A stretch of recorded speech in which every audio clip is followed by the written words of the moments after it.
Bem, bom dia, ainda bom dia a todas e todos.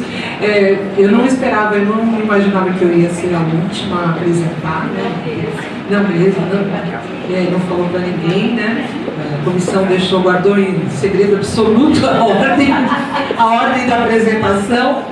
Mas aquela pergunta que a Emília nos fez agora há pouco, né, para quem ainda vai apresentar o sentimento que vem, eu tenho uma linha de tentar articular as coisas. Para mim, as coisas precisam estar muito articuladas, precisam fazer sentido no conjunto.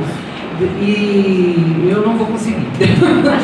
Talvez eu não consiga fazer isso, porque de fato a gente fica muito aflito para falar e tentar passar a mensagem. Bom, eu queria dizer primeiro que este artigo, ele é fruto de um curso que eu fiz de especialização na Unifesp de São Paulo.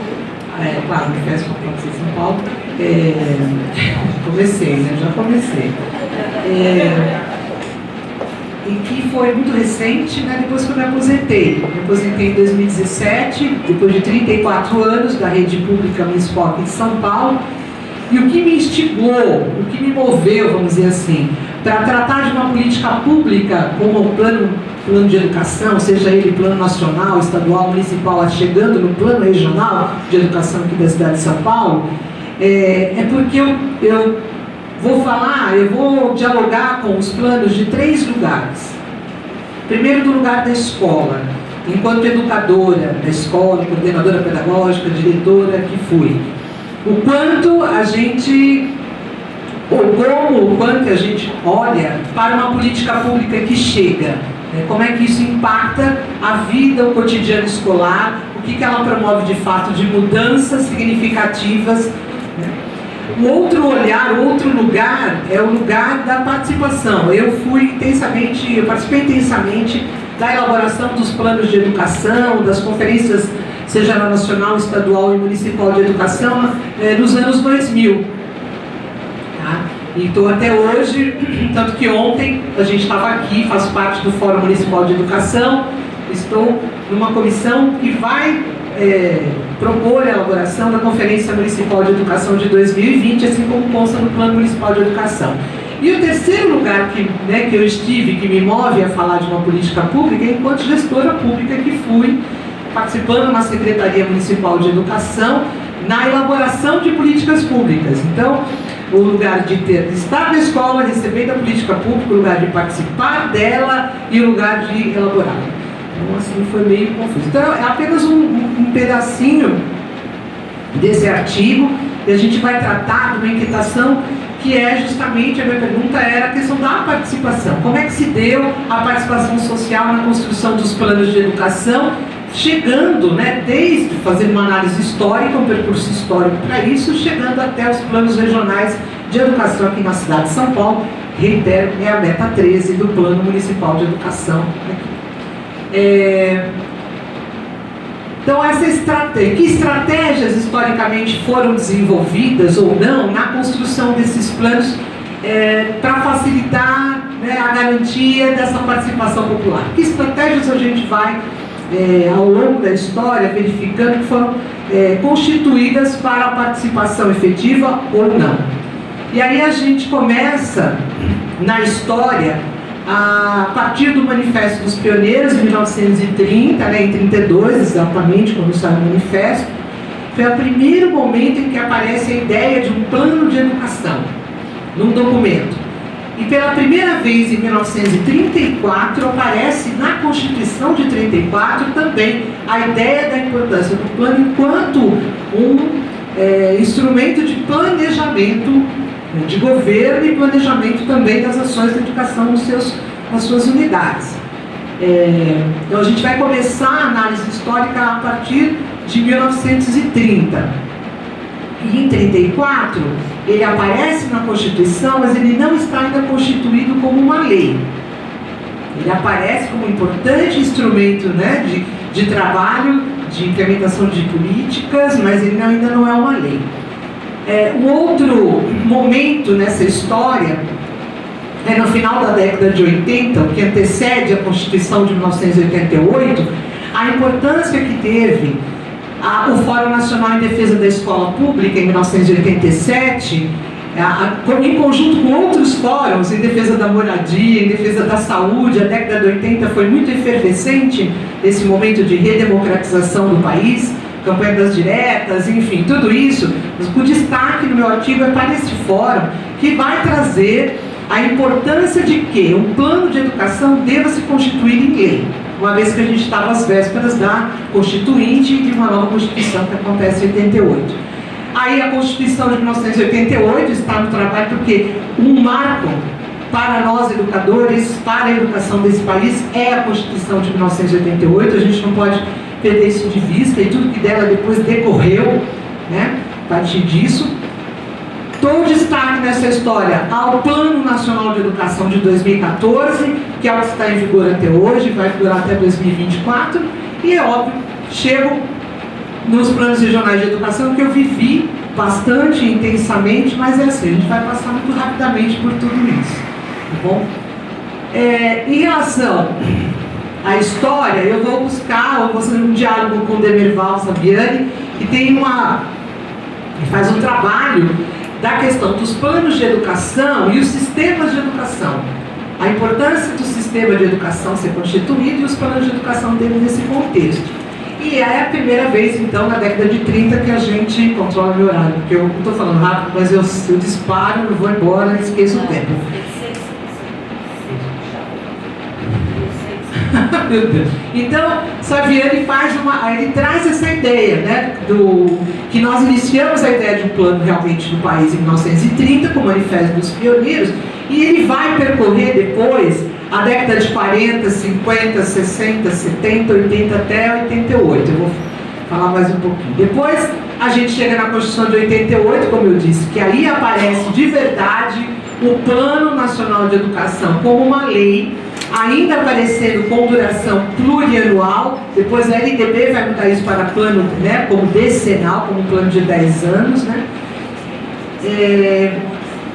E nos anos 90, depois da Constituição de 88, especialmente começam a aparecer as conferências nacionais de educação. E eu dou destaque à conferência de 96 e 97. Estávamos lá. Mentira, eu não lembro. Exatamente. O primeiro e o segundo CONED, que foi pela primeira vez responsável pela elaboração de um plano de educação com efetiva participação popular. Popular no sentido, né, de segmentos, vários segmentos da sociedade civil voltados direto ou indiretamente para a educação estiveram presentes, né, nesta conferência, e foi a primeira vez então que a gente, na história, tem de fato uma participação efetiva dos atores sociais na construção de uma política pública da educação, que eu considero o plano de educação uma das maiores políticas públicas que a gente tem na educação. Nesse intervalo entre 1930 e 88, a gente tem várias indas e vindas, mas em nenhum momento a gente vai perceber, por exemplo, que a gente teve muita fragilidade de 30 até 88 na constituição do plano. Primeiro porque em 34 ele só foi constituído como tem que acontecer, ele não era constituído enquanto lei. Depois em 37 a gente tem o golpe de Estado, o Estado Novo desconsidera por completo a ideia de um plano de educação. Depois a gente vai ter novamente uma conversa sobre um plano de educação em 1961 na LDB, na 4024. Tem alguns autores, estudiosos, que consideram que ali nós tivemos o primeiro plano municipal de educação, plano nacional de educação, mas isso não é consenso. Tá? Na literatura, entre quem estuda, não é consenso que em 61 tenha sido o primeiro plano. Né? Outros pensam e afirmam que o primeiro plano foi em 2001, fruto da CONED de 96 e 97. Tá bom? Inclusive, esse plano que sai das duas CONEDs em 96 e 97, depois vai para dentro do Congresso Nacional dialogar com o plano que o Fernando Henrique Cardoso coloca, e foi um debate intenso por isso, né? Então eu tenho depois o Plano Nacional de Educação, vou para o Plano Nacional de Educação em 2014, as CONEDs continuaram, as Conferências Nacionais de Educação, já vai chegar até o último plano que a gente tem, que eu considero que ele apresenta né, no artigo, porque eu estou pesquisando a questão da participação, é no Plano Nacional de 2014 que aparece como diretriz a participação, como assim, obrigatoriamente já deve haver participação na constituição dos planos estaduais, municipais e regionais.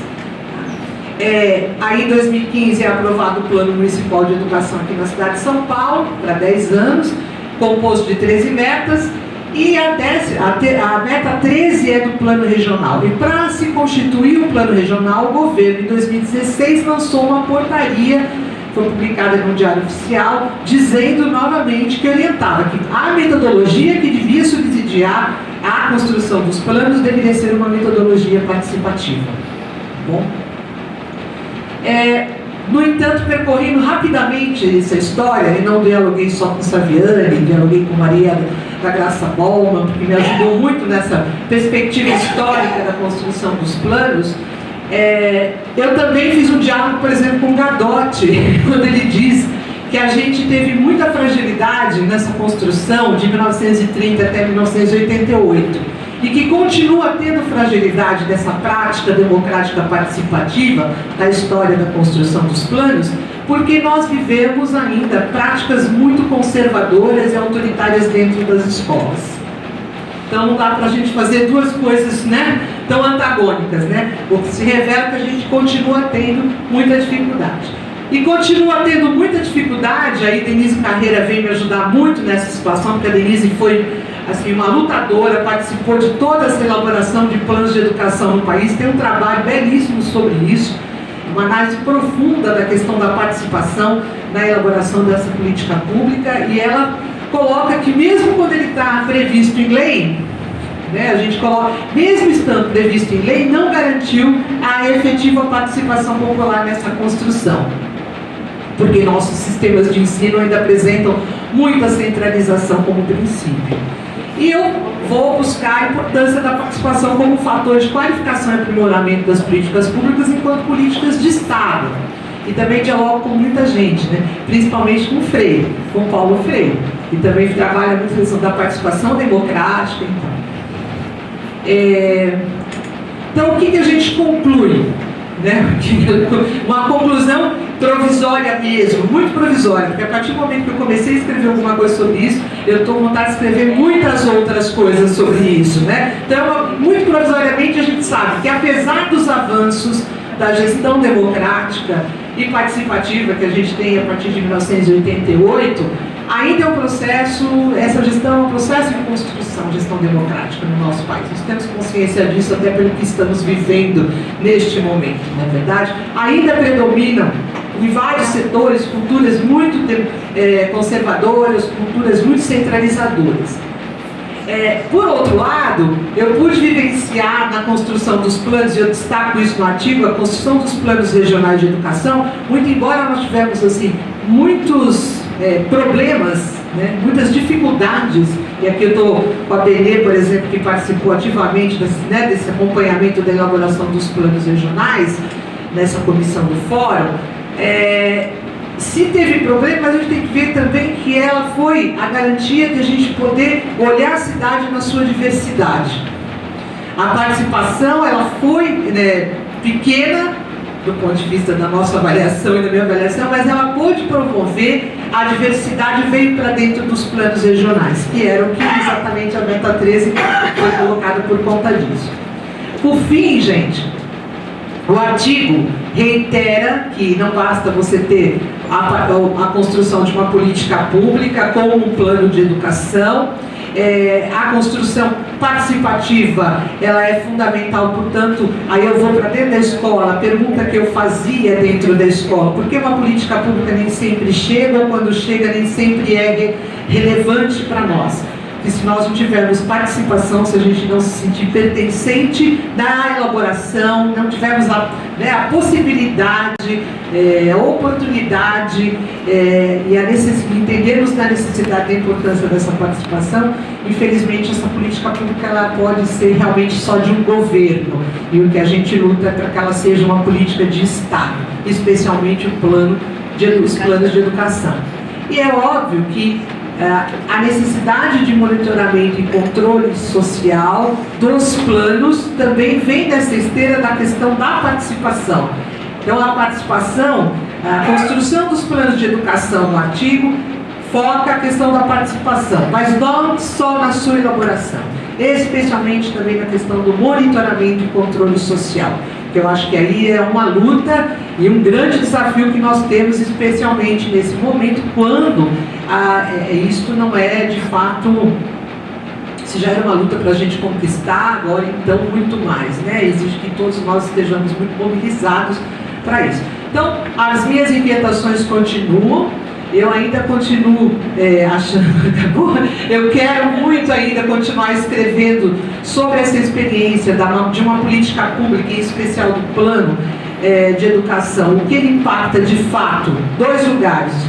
O plano de educação, como que ele impacta as políticas da Prefeitura de São Paulo, Plano Municipal de Educação, quando a Prefeitura de São Paulo vai constituir seu plano de metas, em que medida ele olha para o plano de educação do município e em que medida a escola olha para o Plano Municipal de Educação e para os planos regionais, em que medida isso também impacta a constituição dos projetos políticos pedagógicos das nossas unidades. Esse deve ser uma continuidade de tudo isso. Muito obrigada.